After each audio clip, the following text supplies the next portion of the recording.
ప్రభువైన యేసుక్రీస్తు నామంలో కూడి వచ్చిన యూసీవై కుటుంబ సభ్యులందరికీ ఉదయకాలపు శుభాలు వందనాలు తెలియజేస్తున్నాను. దేవాది దేవుడు మరొక వారము యూసీవైలో వాక్య పరిచర్య చేయడానికి నాకు ఇచ్చిన అవకాశమును బట్టి ఆయనను ఎంతగానో స్తుతిస్తున్నాను. మనము గత కొంతకాలం నుంచి నిర్గమకాండము ధ్యానం చేసుకుంటూ ఉన్నాం.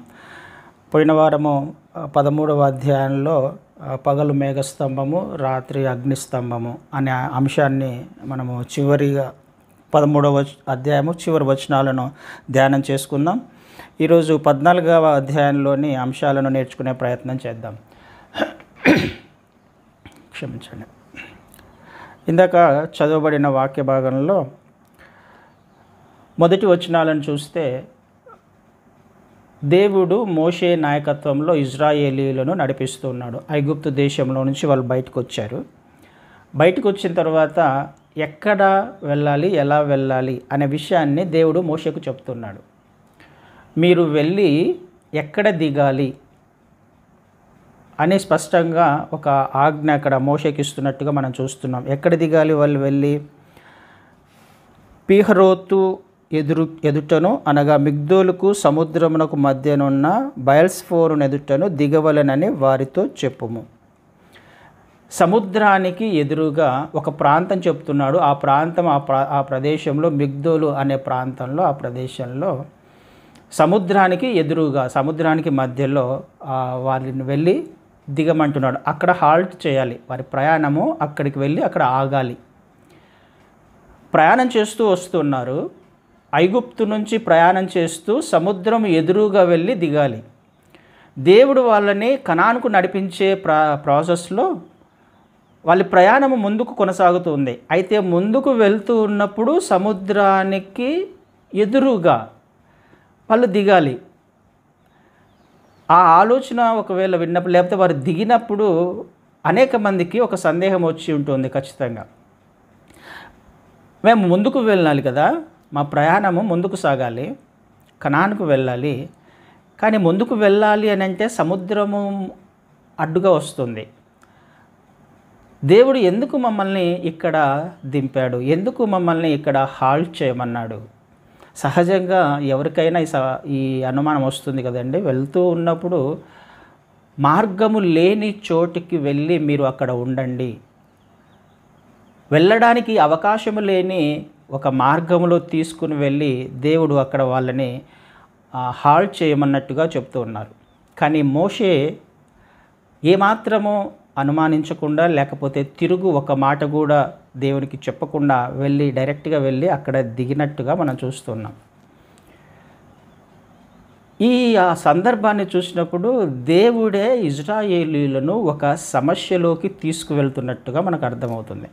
మార్గము లేని చోటికి తీసుకువెళ్తున్నట్టుగా అర్థమవుతుంది. సహజంగా మనం చూసినప్పుడు సమస్యలోకి తీసుకువెళ్ళి అక్కడ ఆయన వాళ్ళని వదిలిపెట్టినట్టుగా అర్థమవుతుంది కదా. డైరెక్ట్గా సమస్యలోకి దేవుడే తీసుకువెళ్తున్నాడు. చుట్టూ ప్రాంతంలో కొండలు ఉండి ఉంటాయి. అక్కడ వారి ప్రయాణము ముందుకే సాగాలి, కానీ ముందుకు వెళ్ళే మార్గం లేదు. ఒకవేళ వెనక్కి రావాలి అని అంటే తిరిగి ఐగుప్తుకే రావాలి. ఐగుప్తుకు రావడం అనేది దేవుని ఉద్దేశం కాదు. ఐగుప్తు నుంచే ఆయన విడిపించాడు, కానీ ముందుకు వెళ్ళే అవకాశం లేదు. సమస్యలోకి దేవుడు వాళ్ళను తీసుకువచ్చి వాళ్ళను ఆ సమస్య మధ్యలో పెట్టినట్టుగా మనకు అర్థమవుతుంది కదండి. ఇది చాలా సందర్భాల్లో మనకు కూడా అర్థమవ్వాలి. మన ఆత్మీయ ప్రయాణంలో దేవుడే మనల్ని కొన్ని సమయాలలో సమస్యల్లోకి నెట్టివేస్తాడు. సమస్యలలో తీసుకువెళ్ళి మనల్ని వదిలిపెడతాడు. చుట్టూ కొండలు ప్రాంతాలు ఉన్నాయి. ఎటు వెళ్ళాలో తెలియని అయోమయ స్థితిలో వాళ్ళు అక్కడికి వెళ్ళి హాల్ట్ అయ్యారు. మన పరిస్థితి కూడా అలాగే ఉంటుంది. చుట్టూ దారులు మూసుకుపోయి ఉంటాయి.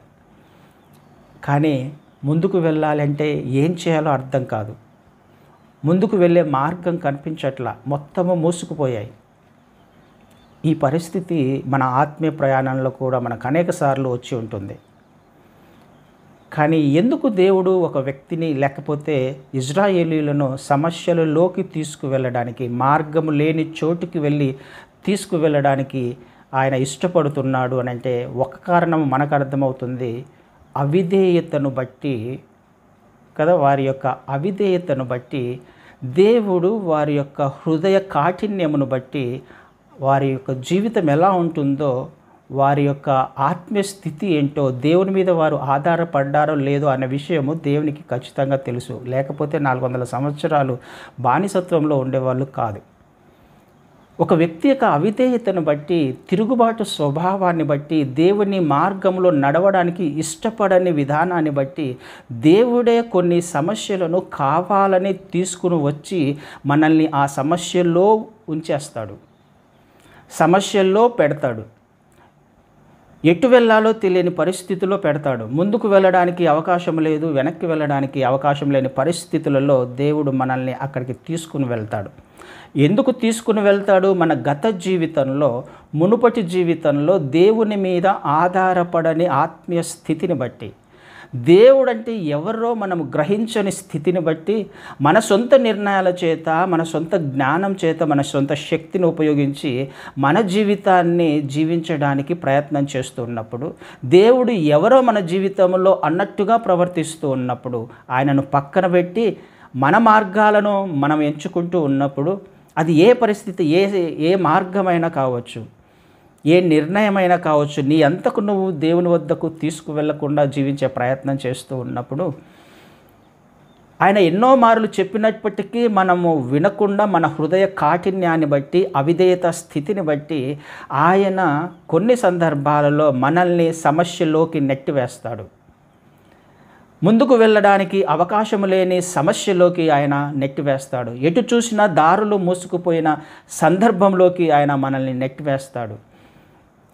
ఎందుకు వారిని అలా తీసుకుని వెళ్ళాడు అనంటే, దేవుని యొక్క శక్తిని ఆయన మనకు చెప్పే ప్రయత్నం చేస్తాడు. ఆయన మన జీవితాలలో ఏమై ఉన్నాడో, ఆయన ఉనికిని, లేకపోతే మనల్ని కాపాడడానికి ఆయనంటూ ఒక ఆయన ఉన్నాడు, ఆయనను మనం వెంబడిస్తున్నామని మనము తీర్మానం తీసుకున్నాం కాబట్టి, నేను ఉన్నాను, నేను మిమ్మల్ని నడిపించడానికి అని తనను తాను పరిచయం చేసుకోవడానికి, మరొకసారి జ్ఞాపకం చేయడానికి, ఆయన శక్తి ఏంటో బయలుపరచడానికి, అంత మాత్రమే కాదు మనకు కూడా ఒక పాఠాన్ని నేర్పించడానికి కదండి. లేకపోతే మాట విన్నాం మనం చాలా సందర్భాల్లో, మన మెడలు వంచే పరిస్థితి ఉండదు కదండి. తిరుగుబాటు స్వభావము మనిషిది, దేవుణ్ణి పట్టించుకొని స్వభావము. చాలా సందర్భాల్లో ప్రతి ఆత్మీయుడు కూడా ఇలాంటి పరిస్థితి గుండా వెళ్తూ ఉంటాడు. ఎందుకు ఒక ఆత్మీయునికి లేకపోతే క్రైస్తవునికి సమస్యలు ఎక్కువగా ఉంటాయి? చూడండి, గమనించండి, బయట ఉన్న వాళ్ళకంటే క్రైస్తవులకు సమస్యలు ఎక్కువగా ఉంటాయి. ఎందుకు? 2 పడవల మీద ప్రయాణం చేసే ప్రయత్నం చేస్తూ ఉంటారు. లోకం కావాలి, ఆత్మీయత కావాలి. కానీ ఈయన దగ్గర అలాంటివి కుదరవు, ఈ దేవుని దగ్గర అలాంటివి కుదరవు. ఆయన ఉద్దేశం ఏంటి? కంప్లీట్గా ఆయన మీద ఆధారపడాలి. ఎందుకు? ఆయనకు తెలుసు నిన్ను కనానుకు చేర్చాలి అని, ఆయనకు తెలుసు నిన్ను పరలోకం చేర్చాలి అని. ఎందుకు? నువ్వు విశ్వసించావు, నువ్వు ఒప్పుకున్నావు, నిన్ను వెంబడిస్తాననే తీర్మానం నువ్వు తీసుకున్నావు. నువ్వు తీసుకున్న తర్వాత నువ్వు తప్పిపోవచ్చేమో నీ మార్గాలను, నీ ఉద్దేశాలను. కానీ దేవుడు ఒకసారి కమిట్ అయిన తర్వాత ఆయన ఖచ్చితంగా నిన్ను తీసుకువెళ్ళడానికి, ఆత్మీయతలో నడిపించడానికి, కనానుకు చేర్చడానికి ఆయన ప్రయాస పడుతూనే ఉంటాడు, ప్రయత్నం చేస్తూనే ఉంటాడు. ఆ విషయాలు మనకు అర్థం కావు. మనకు అర్థమయ్యేలా చేయడానికి ఆయన సమస్యలను మన జీవితంలో అనుమతిస్తాడు. అది అనారోగ్యమే కావచ్చు, ఆర్థిక ఇబ్బందులే కావచ్చు, కుటుంబంలో అసమాధానమే కావచ్చు, ఏదైనా కావచ్చు, మనల్ని ఆ సమస్యలోకి నెట్టివేస్తాడు ఆయన. అందుకే కదా ఆయనే మాట్లాడుతున్నాడు, మీరు వెళ్ళి ఆ సముద్రం ముందర దిగండి. ఎందుకు దిగాలి అక్కడికి వెళ్ళి?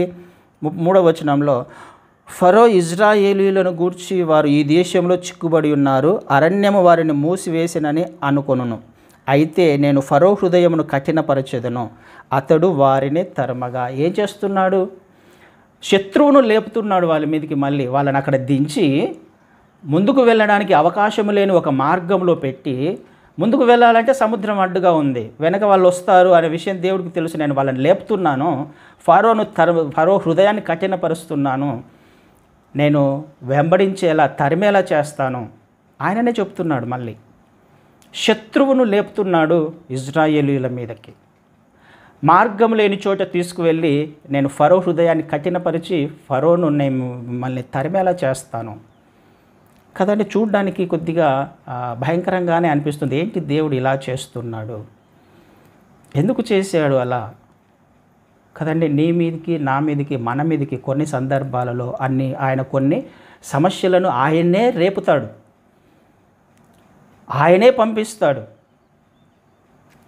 ఎందుకు? నీ మేలు కొరకే. ఇక్కడ దేవుని యొక్క ప్రేమ మనకు అర్థం కావాలి, ఆయన ఉన్నతమైన ప్రణాళిక ఏంటో మనకు అర్థం కావాలి.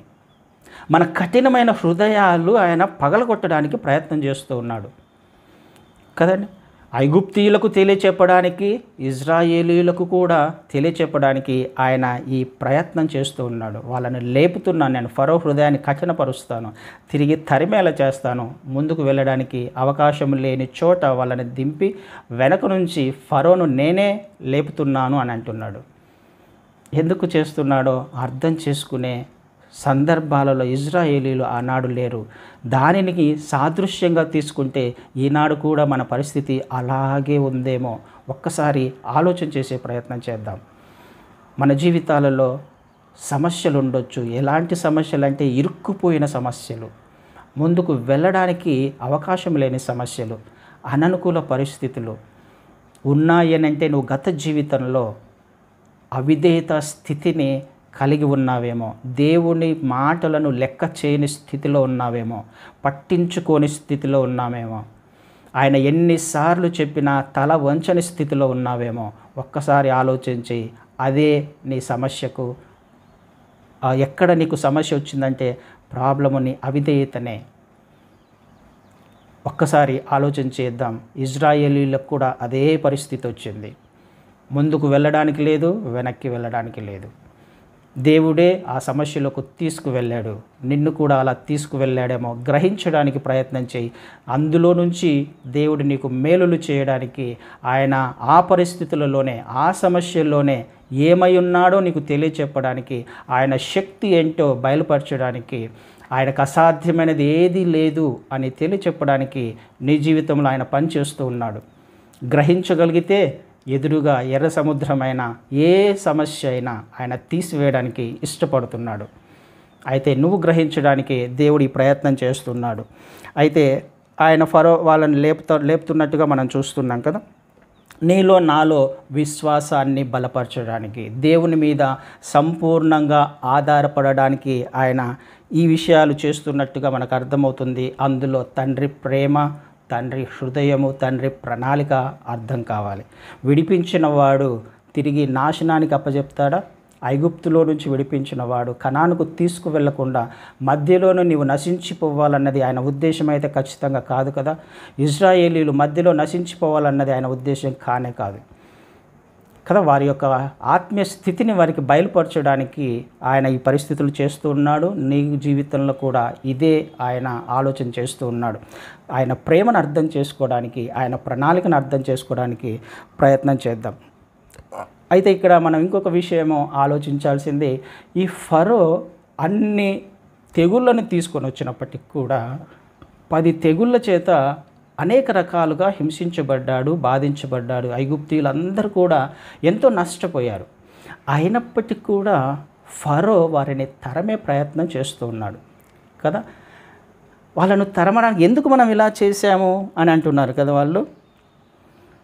5వ వచనము చివరి భాగంలో, అతని సేవకుల హృదయమును ప్రజలకు విరోధంగా త్రిప్పబడి మనం ఎందుకు ఇలాగూ చేసితిమి, మన సేవలో ఉండకుండా ఇజ్రాయేలీయులను ఎందుకు పోనిచ్చితిమి అని చెప్పుకొనిరి. మన సేవలో ఉండకుండా ఇజ్రాయేలీయులను ఎందుకు పోనిచ్చితిమి. ఐగుప్తు రాజు యొక్క ఉద్దేశం ఏంటి అని అంటే, ఇజ్రాయేలీయులు విడిపించబడకూడదు, వాళ్ళకు సేవలోనే ఉండాలి, వాళ్ళ పనులు చేసేవారిగానే ఉండాలి, వారికి బందీలుగానే ఉండాలి, వారి జీవితాంతం కూడా వారికి సేవ చేయాలి, వాళ్ళు దాస్యములోనే ఉండాలి, వాళ్ళ పనులు చేసేవారిగా ఉండాలి.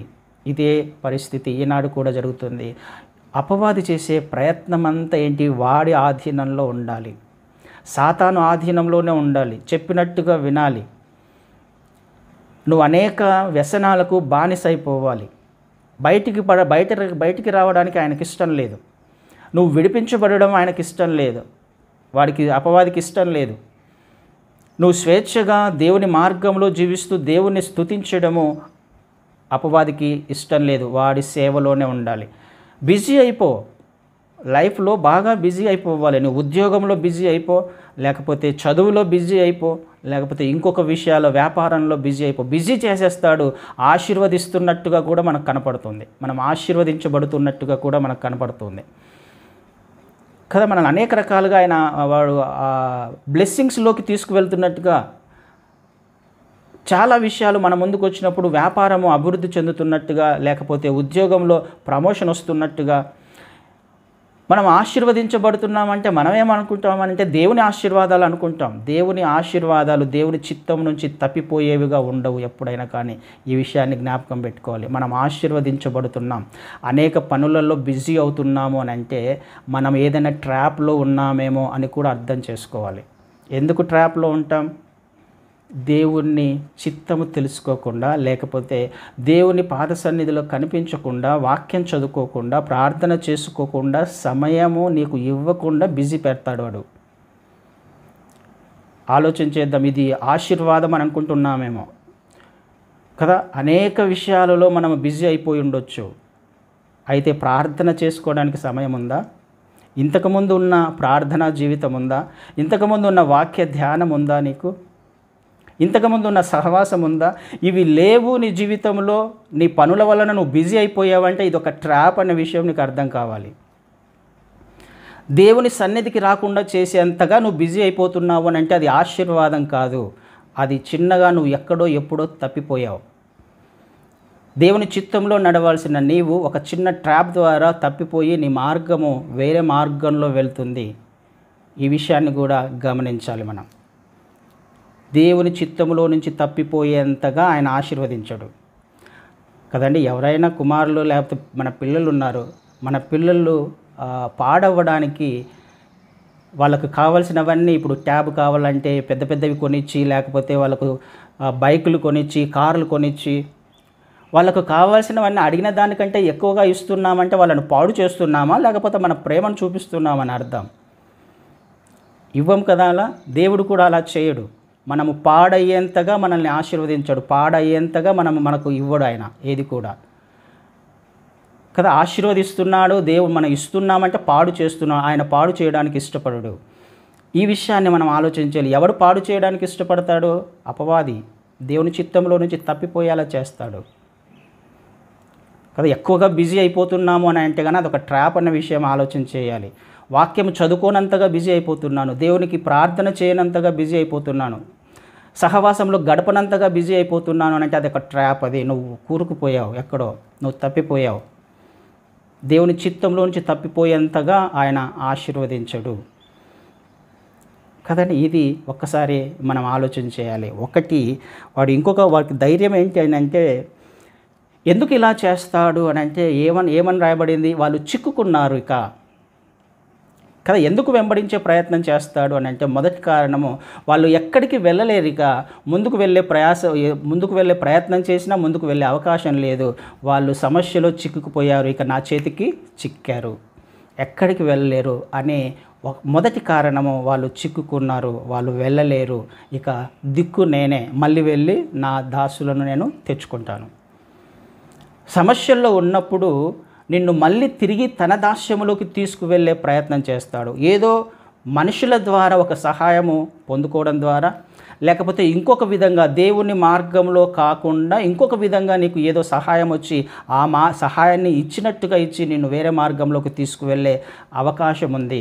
వాడి యొక్క ధైర్యం అంతా ముందుకు వెళ్ళకూడదు. నువ్వు నీ ఆత్మీయ జీవితము ముందుకు వెళ్ళకూడదు. నువ్వు చిక్కుబడిపోయావు, నువ్వు సమస్యలో ఉండిపోయావు, నువ్వు రాలేని స్థితిలో ఉండిపోయావు. అది వాడికి కావాలి. మొదటి కారణమైతే రెండవ కారణము, ఇన్ని చేస్తూ ఉన్నప్పుడు మనకు అనుమానం వస్తుంది కదా. ఎందుకు సమస్యలోకి పోయినప్పుడు వాని ట్రాప్ అని తెలిసినప్పుడు నన్ను ఒకేసారి ఆయన బయటికి తీసుకొచ్చి వాడి పన్నాగాలని నాశనం చేయొచ్చు కదా, అపవాది క్రియలను నాశనం చేయొచ్చు కదా. ఎందుకు నేను నష్టపోయేంత వరకు ఉండాలంటే దేవుడు ఖచ్చితంగా అపవాదిని నాశనము చేయడు. వాడిని అప్పుడే శిక్షించడు. ఎందుకు శిక్షించడు అని అంటే రోమీయులకు రాసిన పత్రిక 11వ అధ్యాయాన్ని ఒకసారి చదువుతాను. రోమీయులకు రాసిన పత్రిక 11వ అధ్యాయంలో 29వ వచనం చదువుతాను. ఏలయనగా దేవుడు తన కృపావరముల విషయములోను పిలుపు విషయములోను పశ్చాత్తాపడడు. కృపావరముల విషయములోను పిలుపు విషయములోను పశ్చాత్తాపడడు. కాలింగ్ అండ్ గిఫ్ట్స్ ఆర్ ఇర్రెవకబుల్ అని ఇంగ్లీష్లో ఉంటుంది. అంటే ఒక్కసారి దేవుడు ఎవరినైనా సేవకుని కానీ ఇంకొకరిని కానీ పిలిచిన తర్వాత ఆయన పిలుపు విషయంలో కానీ కృపా వరముల విషయంలో గిఫ్ట్స్ ఉంటాయి కదా, వరాలు ఇస్తాడు ఆయన. ఆత్మవరాలు ఉన్నాయి. ఏవైనా గిఫ్ట్ ఇచ్చినప్పుడు ఆయన దానిని మళ్ళీ వెనక్కి తీసుకోడు, పిలుపును వెనక్కి తీసుకోడు, అదేవిధంగా గిఫ్ట్స్ను వెనక్కి తీసుకోడు. నేను ఎందుకు ఇచ్చానా అని ఆయన బాధపడడు, పశ్చాత్తాపడడు. పిలిచిన తర్వాత ఆయన ఏ విధము చేతనైనను ఆయన చిత్తములో నడిచేలా, ఆయన పరిచర్య చేసేలా ఆయన చేసుకోగల సమర్థుడు. ఒక్కసారి నీ ఆత్మీయ జీవితాన్ని, ఫస్ట్లో మనం అలాగే ఉంటాం, చాలా ఆత్మీయంగా కనపడుతున్నప్పుడు, ఆత్మీయ జీవితాన్ని జీవిస్తున్నప్పుడు ఒక అవకాశం ఇద్దామని చెప్పేసి దేవుడు మనల్ని తన పరిచర్యలో పిలుచుకునే ప్రయత్నం చేస్తాడు. ఆయన నిజమైన పిలుపు అయితే, ఆయన పిలుచుకున్నట్లయితే ఖచ్చితంగా నువ్వు తప్పిపోయినా ఆయన అనేక సార్లు నిన్ను మళ్ళీ తిరిగి ఆయన మార్గంలో తీసుకొచ్చే ప్రయత్నం చేస్తాడు. పిలుపు విషయంలో ఆయన పశ్చాత్తాపడడు. రెండవది అంటే ఆయన బాధపడడు, ఎందుకు పిలిచానా అని. ఖచ్చితంగా నువ్వు మళ్ళీ తిరిగి పరిచర్యలోకి వచ్చేలా ఆయన చిత్తము చేసేలా చేసుకోగలడు. రెండవది గిఫ్ట్స్ విషయంలో, కృపా వరముల విషయంలో కూడా ఆయన పశ్చాత్తాపడు. ఒక గిఫ్ట్ ఇచ్చిన తర్వాత ఆయన దానిని వెనక్కి తీసుకోడు.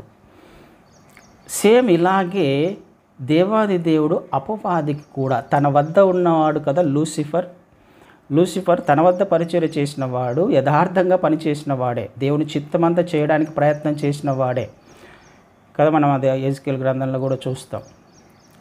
అయితే ఆ అపవాది ఎప్పుడైతే తప్పు చేయడం మొదలుపెట్టిన తర్వాతనే దేవుడు తోసేశాడు. పాపం కనపడిన తర్వాత దేవుడు త్రోసేశాడు. కానీ అప్పటి వరకు అపవాదికి ఇచ్చిన గిఫ్ట్స్ ఏవైతే వరాలు ఉన్నాయో దానిని ఆయన వెనక్కి తీసుకోడిక కదా. అప్పుడే ఆయన్ని లయం చేయడం అనేది, లేకపోతే ఆ గిఫ్ట్స్ వెనక్కి తీసుకొని వాడు పని చేయకుండా చేయడం అనేది దేవుని ఉద్దేశం కాదు. మనం బర్త్డేలకు వెళ్ళినప్పుడు, లేకపోతే ఇంకొక ఫంక్షన్కి వెళ్ళినప్పుడు, గిఫ్ట్ తీసుకెళ్ళినప్పుడు వాళ్ళు సరిగా లేరని, సరిగా ట్రీట్ చేయలేదని మళ్ళీ వెనక్కి మనం గిఫ్ట్ తెచ్చుకోం కదా. ఇచ్చిన తర్వాత మళ్ళీ వెనక్కి తీసుకోం. మనమే తీసుకున్నప్పుడు దేవుడు ఎలా తీసుకుంటాడు? ఒక్కసారి ఇచ్చిన తర్వాత. అపవాదికి కూడా గిఫ్ట్స్ ఇచ్చాడు కదా. అంటే లూసిఫర్ తన వద్ద ఉన్నప్పుడు తనకివ్వవలసిన అధికారము, ఆ వరాలు అన్నీ అలాగే ఉన్నాయి. కానీ దానిని ఆయన వెనక్కి తీసుకోడు. ఇప్పుడు వాడు చేసే పని ఏంటి? దేవుడు వాడికి కొద్దిగా సమయాన్ని ఇచ్చినట్టుగా కూడా మనము ప్రకటన గ్రంథంలో చూస్తాం కదా. 12వ అధ్యాయంలో ప్రకటన గ్రంథం 12వ వచనంలో, అందుచేత పరలోకమా, పరలోక నివాసులారా ఉత్సహించుడి, భూమి సముద్రమా మీకు శ్రమ. అపవాది తనకు సమయం కొంచెమే అని తెలుసుకొని బహు క్రోధము కలవాడై మీ యొద్దకు దిగి వచ్చి ఉన్నాడని చెప్పాను. అపవాదికి సమయం కొంచెమే అన్న విషయం తెలుసు. గిఫ్ట్స్ వెనక్కి తీసుకోడు, కానీ సమయాన్ని ఇచ్చాడు అపవాదికి. ఈ సమయము ఇవ్వబడినప్పుడు ఈ అపవాది ఏం చేస్తాడు? బహు క్రోధము కలవాడై 24/7 నిన్ను, నన్ను, మనల్ని గర్జించు సింహము వలె అవకాశము దొరికితే ఏ విధము చేతనైనాను దేవుని చిత్తములో నుంచి తప్పించేయాలి, నాశనానికి తీసుకువెళ్ళాలి. వాడి యొక్క పని అంతా ఇదే, 24/7. ఎవరు అంత ఎఫెక్టివ్గా పనిచేయరు, కానీ అపవాది చేస్తున్నాడు. ఒక చిన్న అవకాశం దొరికింది, వాళ్ళు చిక్కుపడిపోయారు కదా. వాళ్ళు ట్రాప్లో ఉండిపోయారు. వాళ్ళు ఇంకా ముందుకు వెళ్ళలేని పరిస్థితుల్లో ఉన్నారు. ఇజ్రాయేలీలు సముద్రం ముందర ఉన్నారు, వెళ్ళడానికి అవకాశం లేదు వాళ్ళకి.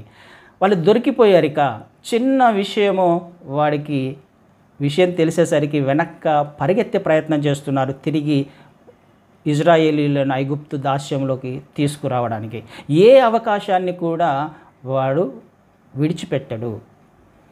కానీ యాక్చువల్గా వాడనుకుంటున్నాడు ఇది చిక్కుపోయిపోయారు, దేవుడే వాళ్ళని తీసుకెళ్ళి అక్కడ వదిలేశాడు, ఇక వాళ్ళు చిక్కుపోయారు. కానీ అసలు విషయం వాడికి తెలియదు, వాడే ట్రాప్లో ఉన్నాడు కదా. దేవుడు లేపాడుగా అపవాదిని.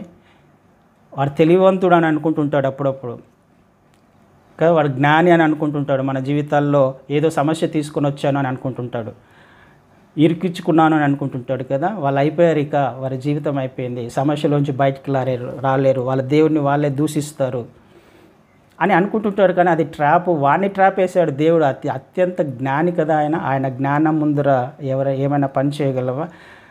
వాడిని లేపిన వాడే దేవుడు. ఎందుకు? తన బిడ్డల క్షేమం కొరకు, తన బిడ్డల ఆత్మీయ స్థితి ముందుకు వెళ్ళడానికి కదండి. ఏ అవకాశాన్ని కూడా కానీ వాడు మాత్రం ఉపయోగించుకుంటాడు, ఏ అవకాశాన్ని కూడా విడిచిపెట్టాడు. ఈ విషయము అర్థమవ్వాలి. గర్జించు సింహము వలె వాడు ప్రయత్నం చేస్తూనే ఉంటాడు కదండి. ఎంతగా అంటే వాడు క్రోధముతో వాడు వస్తున్నాడు, వెనకంబడి తరుముకుంటూ వస్తున్నాడు. నువ్వు చిక్కుబడిపోయావని చెప్పేసి, ఆ సమస్యలో చిక్కుకున్నావని చెప్పేసి. ఇది నీకు నాకు మనకు అర్థం కావాలి. వాడి ధైర్యం అంతా దేవుడు నన్ను నాశనం చేయడు అని వాడికి తెలుసు. సమయం ఇవ్వబడింది, ఆ సమయం అయిపోయేంత వరకు కూడా దేవుడు నన్ను ఏం చేయడు, శిక్షిస్తాడేమో, లేకపోతే తన ప్రజలను కాపాడుకుంటాడేమో, కానీ నేను ఇంకా ఇప్పుడే నాశనం అయిపోను కదా, నన్ను అప్పుడే శిక్షించడు అనే విషయం వాడికి తెలుసు. కాబట్టి వాడికి వచ్చిన ప్రతి అవకాశాన్ని ఉపయోగించుకునే ప్రయత్నం చేస్తాడు. ఈ విషయం నీకు నాకు మనకు తెలియాలి కదండి. ఈ విషయం మనకు తెలియాలి. మనం ఎంతగా దేవుని మీద ఆధారపడుతున్నాం అనే విషయం కూడా మనకు అర్థం కావాలి. ఒక్కసారి ఒకవేళ వాడి తరమే వాడికి చిక్కిపోయాము అని అంటే కానీ మనము ఇంకా వాడి బందీలో, ఆ దాస్యంలో మనం పర్మనెంట్గా ఉండిపోయే అవకాశం ఉంది. వాడి ప్రయత్నం చేస్తూనే ఉంటాడు. కానీ నువ్వు ఏం చేయాలి? వాడి బందీలోకి మళ్ళీ వెనక్కి వెళ్ళిపోతారా ఇశ్రాయేలీయులు? వెళ్ళిపోవడం దేవుని చిత్తం కాదు. నువ్వు కూడా రక్షించబడిన తర్వాత తిరిగి దాస్యంలోకి వెళ్ళడం అనేది దేవుని చిత్తం కాదు. ముందుకు వెళ్ళిపోవడమే దేవుని చిత్తం. ముందుకు వెళ్ళాలి అని అంటే ఆయన మీద ఆధారపడాలి. ఎందుకయ్యా నువ్వు సముద్రం ముందర వచ్చి నన్ను దిగమన్నావు? ఎందుకు నన్ను ఈ సమస్యలోకి తీసుకొని వచ్చి నెట్టు వేశావు? నిజమే, ఒకవేళ నేను గత జీవితంలో అవిధేయత చూపించాను, నిజమే, నీ మార్గంలో నడవలేకపోయి, ఈ విషయాన్ని నువ్వు గుర్తించినప్పుడు అది నేను ఎదిరించేది, లేకపోతే నీ వెనక వచ్చేది నువ్వు కూరుకుపోయిన సమస్య ఎంత గొప్పదైనా కావచ్చు, అది ఎంత గొప్పదైనా కావచ్చు, సముద్రాన్ని చీల్చగల సమర్థుడైన. నీకు కనిపించకపోవచ్చు మార్గము, ఆయనకు తెలుసు ఏ విధంగా నిన్ను ముందుకు తీసుకువెళ్ళాలో కదండి. ఆలోచన చేద్దాం. వాడి ధైర్యమంతా నిన్ను నాశనానికి తీసుకువెళ్ళడమే. వాడి ధైర్యమంతా దేవుడు ఏమి చేయడు, నిన్ను కాపాడుతాడేమో కానీ సాతానును అప్పుడే శిక్షించడు కదండి. ఇది మనకు అర్థం కావాలి. వాడు అప్పుడే శిక్షించబడడు.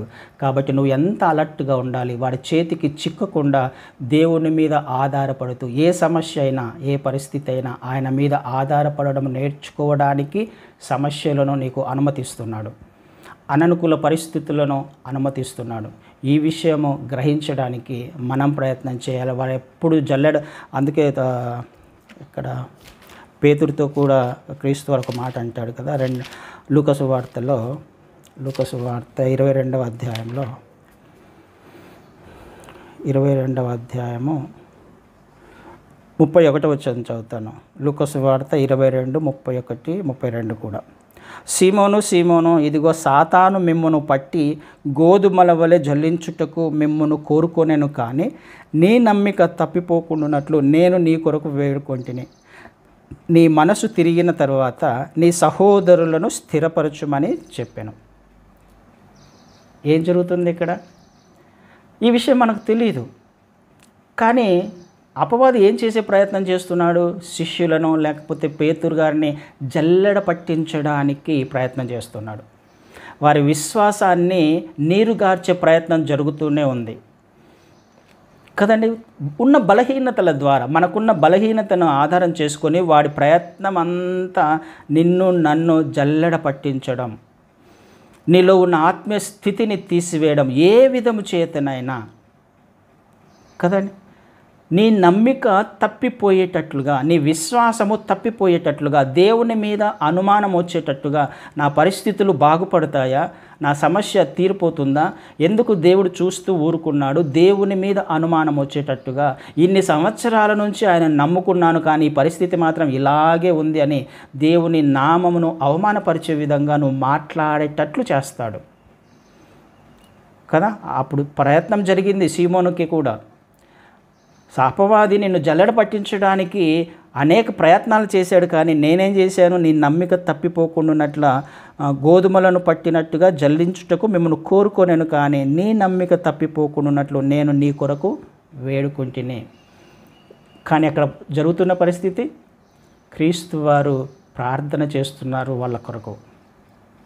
అయ్యా వాళ్ళని కాపాడు, వాళ్ళని రక్షించు, వాళ్ళ విశ్వాసంలో బలపడాలి, విశ్వాసంలో బలహీనులు కాకూడదు. సమస్యలో వారికి పాఠాలను నేర్పించు, కానీ విశ్వాసంలో మాత్రం వాళ్ళు పడిపోకూడదు. దేవుడు ప్రార్థన చేస్తున్నాడు నీ కొరకు, నా కొరకు, మన కొరకు. మన పరిస్థితులలో విశ్వాసంలో బలహీనపడకుండా ఉండడానికి, మనం తప్పిపోకుండా ఉండడానికి వాడేమో జల్లెడ పట్టించే ప్రయత్నం చేస్తూనే ఉంటాడు, విశ్వాసంలో బలహీన పడేటట్లు అనేక సమస్యలను తీసుకొని వస్తూనే ఉంటాడు. కానీ దేవుడు కాపాడుతున్నాడు అనే విషయం నీకు అర్థం కావాలి. దేవుడు నిన్ను విడిచిపెట్టలేదు అనే విషయం నీకు అర్థం కావాలి. ఆయన విడిచిపెట్టే దేవుడు కాదు. నువ్వు విశ్వసించావు, నువ్వు మర్చిపోయావేమో, కానీ దేవుణ్ణి ఆయన మర్చిపోలేదు. ఆయన ప్రార్థన చేస్తున్నాడు నీ పక్షముగా. నీ మేలును కోరుకొని ఆ సమస్య తీసుకొని వచ్చాడు. ఆ సమస్యలో నీకు మేలును తీసుకురావాలి. సమస్యలో నుంచి ఆయన మేలును తెచ్చే దేవుడు. నువ్వు ఆధారపడడానికి ఏ దిక్కు లేనప్పుడు ఆయన వైపు చూస్తావని, నీ మీద ఆధారపడుతూ మనుష్యుల సహాయం కొరకు అటు ఇటు చూడకుండా ఆయన వైపు చూడాలని ఆయననే సమస్యలను అనుమతించాడు. ఆయన వైపు చూసే ప్రయత్నం చేయి, అద్భుతాలను చేయడానికి ఆయన ఇష్టపడుతున్నాడు. అయితే ఇక్కడ జరగాల్సిన విషయం ఏమంటున్నాడు సీమోనుతో, నువ్వు బలపడిన తర్వాత కదా, నీ మనసు తిరిగిన తర్వాత నీ సహోదరులను స్థిరపరచుము. ఇది జరగాలి మన జీవితంలో. నువ్వు విశ్వాసము పడిపోకుండా విశ్వాసంలో స్థిరపడిన తర్వాత, సత్యమును గ్రహించిన తర్వాత, ఏం జరిగిందో నీకు అనుభవపూర్వకంగా తెలిసిన తర్వాత నీ స్నేహితులను లేకపోతే నీ సహోదరులను స్థిరపరచు. వారి యొక్క బలహీనతలో నుంచి వారిని కాపాడే ప్రయత్నం చేయి. నీ అనుభవాన్ని ఆధారం చేసుకొని, నీ ఆత్మీయతను ఆధారం చేసుకొని, దేవుడు నీ జీవితంలో ఏమై ఉన్నాడో తెలుసుకొని వారిని కూడా, సహోదరులను బలపరచు. వాళ్ళు కూడా సమస్యల గుండా వెళ్తున్నారు, వాళ్ళు కూడా అననుకూల పరిస్థితుల గుండా వెళ్తున్నారు, కానీ భయపడకనే ధైర్యాన్ని ఇవ్వు. నువ్వు వారికి తోడుగా ఉండు, నువ్వు ప్రార్థన చేసేవాడవుగా ఉండు. ఇది దేవుడు నీకు నాకు ఇస్తున్న ఒక ఆజ్ఞ.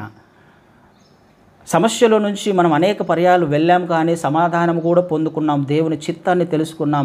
మనం ఒకవేళ ఆ సమస్యలో నుంచి బయటపడ్డామేమో, దేవుని కృపను పొందుకున్నామేమో, దేవుని మేలులను పొందుకున్నామేమో. దీని ద్వారా నువ్వు చేయాల్సింది నీ వరకు మాత్రమే ఉంచుకోవడం కాదు, నువ్వు ఇతరులను బలపరిచే విధంగా ఉండాలి. దేవుడు ఏమై ఉన్నాడో నీ జీవితంలో, ఏ అద్భుతాలు చేశాడో నీ జీవితంలో, ఏ కార్యాలు చేయడానికి ఆయన ఇష్టపడుతున్నాడో వారి జీవితంలో కూడా అదే కార్యం చేయడానికి ఇష్టపడుతున్నాడని ఎదుటి వారిని బలపరిచే ఆత్మీయ జీవితం జీవించడానికి దేవుడు నిన్ను ఈ సమస్యలో గుండా తీసుకువెళ్తున్నాడు. ఎలా వచ్చారు వాళ్ళు ఈ సమస్యలో నుంచి అని అనుకోవాలి పక్కింటి వాళ్ళు. అసాధ్యమైన ఆ మార్గంలో, అసాధ్యమైన ఆ రోగంలో నుంచి, అసాధ్యమైన ఆ ఆర్థిక ఇబ్బందుల్లో నుంచి, ఆ కుటుంబ సమస్యల్లో నుంచి ఏ విధంగా వీళ్ళు బయటపడ్డారు, ఏ విధంగా ఇంత ఆనందంగా ఉన్నారు అనే ఒక గొప్ప సాక్ష్యము దేవుడు ఇవ్వడానికి, మీ ద్వారా పక్కింటి వాళ్ళను స్థిరపరచడానికి, లేకపోతే నీ తోటి ఉన్న సహోదరులను విశ్వాసంలో స్థిరపరచడానికి ఆయన ఇష్టపడుతున్నారు, బలపరచడానికి. ఇది జరగాలి. మనము స్థిరపరిచే వాళ్ళము ఎదుటి వారిని, మన సహోదరులను బలపరచడానికి దేవుడు నిన్ను నన్ను వాడుకోవడానికి ఆ సమస్యలోకి తీసుకువెళ్తున్నాడు. ఒక్కసారి ఆలోచన చేసే ప్రయత్నం చేద్దాం. క్షమించండి, సమయం అయిపోయింది. ఇంకా తర్వాత దేవుడి చిత్తమైతే వచ్చే వారం మిగతా అంశాలు నేర్చుకునే ప్రయత్నం చేద్దాం. ఆలోచన చేసే ప్రయత్నం చేద్దాం. అపవాదికి సమయం ఇవ్వబడిందన్న విషయం వాడికి తెలుసు. వాడి ధైర్యమంతా దేవుడు వారిని శిక్షించడు. ఎందుకు? వరాలు ఇచ్చిన వాడు తీసుకోడు.